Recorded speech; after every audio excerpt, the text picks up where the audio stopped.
주말 아침 송은재 TV 시작합니다.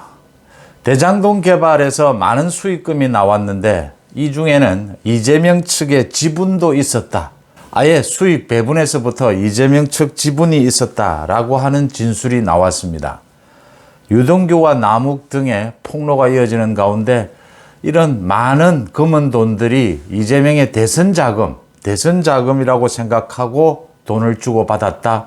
또 이재명이 대선에 나온다, 대통령 선거에 나온다라고 하면서 이 대장동 일당이 수익 분배 방법, 사업 구조, 사업 추진 방식 이런 부분에 대한 많은 문제점을 인식하고 있다라는 사실이 속속 드러나고 있습니다.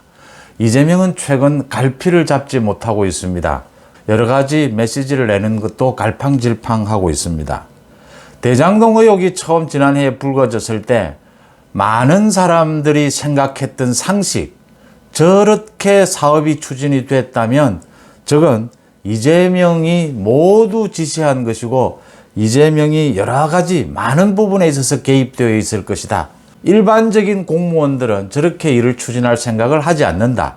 초과이익 환수 부분을 삭제한 것이라든지 이런 것들이 그런 많은 사람들이 생각한 상식이 하나 둘씩 확인되고 있다고 하는 점입니다. 먼저 제가 어제 방송과 관련해서 정정하고 사과드릴 일이 생겼습니다. 어제 제가 한동훈 장관의 국회 활약사항을 방송을 하면서 민주당의 이수진 의원과 국민의힘의 조수진 의원을 혼동하는 일이 있었습니다. 이수진 의원의 국회에서 한동훈 장관에 대한 잘못된 질의 이 부분을 이야기를 하면서 조수진이라고 제가 말씀을 하는 실수를 저질렀습니다. 사과를 드립니다. 그리고 조수진이 아니고 민주당의 이수진 의원이라는 점 밝혀드리고요. 조수진 의원에게도 사과를 드립니다. 앞으로 더욱 정확한 방송 노력하겠습니다. 다시 대장동 개발로 가겠습니다.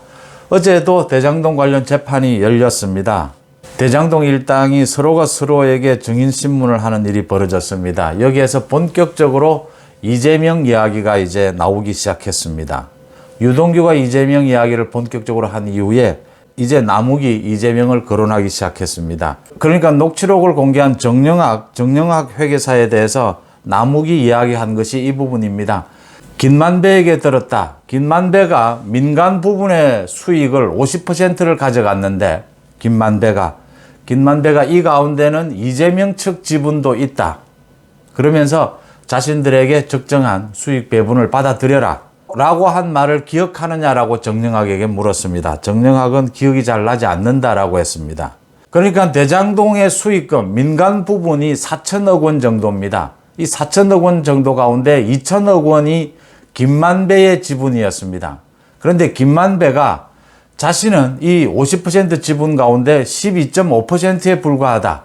나머지는 이재명 측 지분이다라고 하는 이야기를 남욱에게 했다라고 하는 겁니다. 이렇게 남욱에게 한 이유는 남욱이 자기 지분을 좀 많이 달라. 민간 부분 지분에서 가장 많은 것이 김만배였고 그 다음이 남욱이고 뭐 정영학 이런 순서입니다. 좀 더 많이 달라라고 하니까 김만배로서는 자기도 많이 가져가는 것이 아니다 라는 것을 이야기하기 위해서 자기 지분 50% 가운데는 37.5%죠. 이재명 측 지분이다 라는 이야기를 했다라고 하는 겁니다.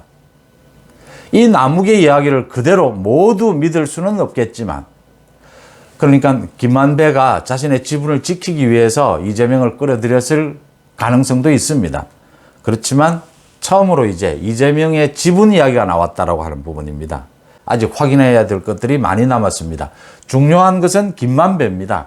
이 부분을 최종 확인해 줄 수 있는 것은 김만배입니다. 김만배가 입을 여는 것이 가장 중요해졌다라고 하는 것이고 만약 김만배의 말이 맞다면 37.5%가 이재명 측 지분입니다. 그러면 전체 민간 부분의 수익이 4천억 원이니까 4천억 원을 조금 넘습니다. 그러면 37.5%라고 하면 1,000억 원을 훌쩍 넘는 수익금이 이재명 측 지분이었다라고 하는 것입니다. 어제 재판에서는 또 다른 이야기도 많이 나왔습니다. 그러니까 이 대장동 일당이 이재명이 대선에 출마한다라고 하니까 바짝 긴장을 합니다. 그러면 이게 큰 문제가 될 수밖에 없다. 지금 유동규나 남욱 등이 모두 자기들이 살기 위해서 정영학이 녹취록을 공개한 것도 자신들이 살기 위해서 모두 살기 위해서 폭로하고 살기 위해서 지금 몸부림치는 이런 모습을 보여주고 있습니다. 서로가 지금 하는 말 중에는 이재명이 대선에 출마한다라고 하면서 가장 먼저 김만배가 긴장합니다. 그래서 김만배가 남욱에게 떠넘기는 시도를 했다. 또 지난해에 유동규에게 5억 원을 주면서 남욱이 준 8억 4,700만 원과는 별도로 또 유동규에게 5억 원을 주면서 이게 대선 자금인 게 드러나게 되면 모두 다 죽는다라는 이야기를 했다.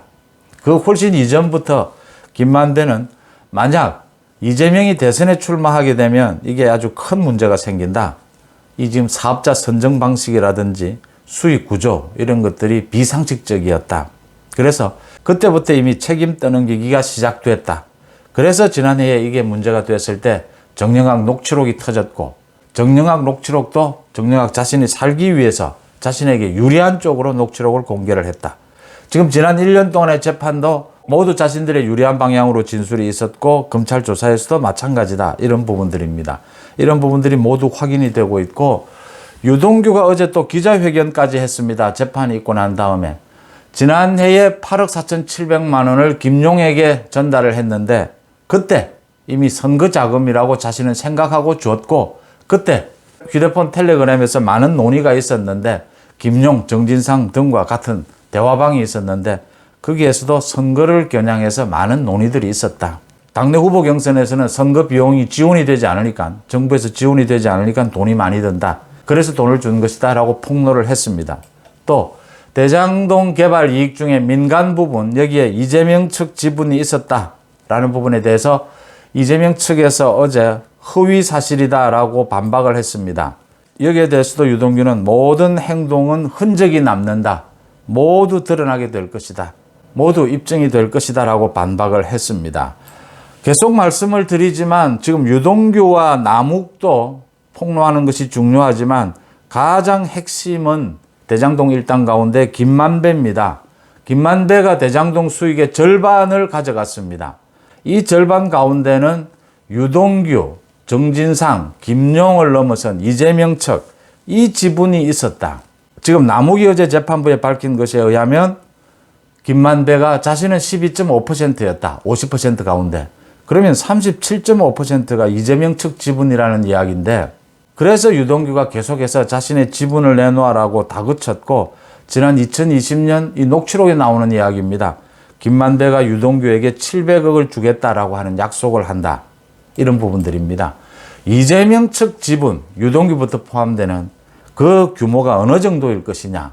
1,000억 원대 안팎이다라고 하는 추측이 가능한 대목입니다. 지난해에 대장동 비리가 터졌을 때 많은 사람들 상식적으로 생각하는 것이 공무원 쪽도 마찬가지입니다. 이런 개발과 관련되는 공무원 측에서도 이런 대장동 개발과 같은 저런 정도 규모의 저런 식의 개발을 하면서 초과이익 환수를 하지 않는다라는 것은 비상식적이다. 저게 일어날 수 있는 일은 이재명이 깊숙이 개입되어 있다. 지금 특혜를 주고 행정상 이런 부분이 아니고 사업 자체에 지금 수익에 이재명 측이 개입이 됐을 것이다 라고 하는 그런 많은 이야기들이 나왔습니다. 또 어떤 건설 관련 공무원이나 사업을 하는 사람이나 저런 식으로 정말 단순 무식하게 저렇게 사업을 가져가지는 않는다라고 하는 부분입니다. 가장 중요한 것이 초과이익 환수입니다. 굉장히 많은 이익이 발생을 하는데 이걸 인허가권을 쥐고 있는 성남시가 포기를 한다? 그러면 그 대가는 무엇이었을까? 라는 많은 추측들이 있었는데 이제 그게 하나둘씩 모두 드러나고 있다라고 하는 점입니다.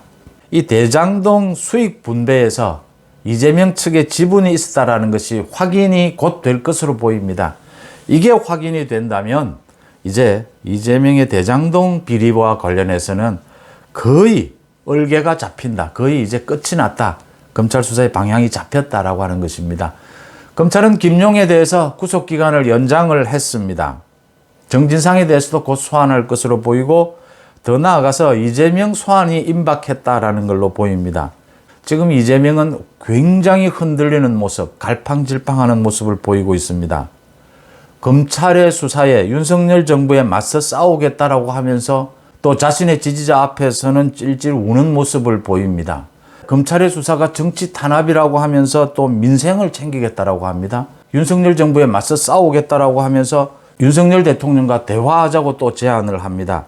대통령실에서는 지금은 예산안을 챙기는 국회 정기국회 기간이니만큼 지금 뭐 대화하고 만나는 자리는 좀 어렵지 않겠느냐 이렇게 밝혔습니다. 이재명이 갈팡질팡하고 있다. 이재명 측근들에게서 흘러나오는 이야기는 이재명의 몸무게가 지난 대선에 비해서 6, 7kg 정도가 빠지고 얼굴이 굉장히 수척해졌다.